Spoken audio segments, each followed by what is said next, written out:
মানে গিট না গিটান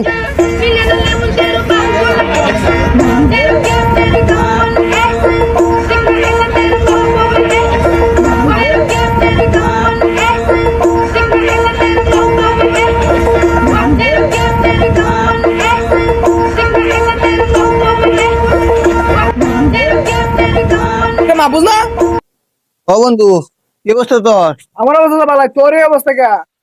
আরে ওটা কইস না আর ঘর বান্ধা ছিলাম বুঝছো তোর 2-3 লাখ টাকা করে খরচ গেছে গা ওন মিস্ত্রি খালি গা ফেলি তোর কাছে তখন দেখতেছিলাম আমি কি পারি নাকি বন্ধু তাহলে তুই এনো কে লাগি আরে বেড়া আমি তো এনজিও অফিসে আইছি, এনজিও অফিসের ঘর হইতাছে, ঘরের মেস্তরি বকি আছে 1.5 লাখ টাকা, এটি আড়া লই আসলাম। অন তো বর্তমান এটা না, এটা তো তোর ঘর, তাই তুই ভালো থাক, আমি তাই গা।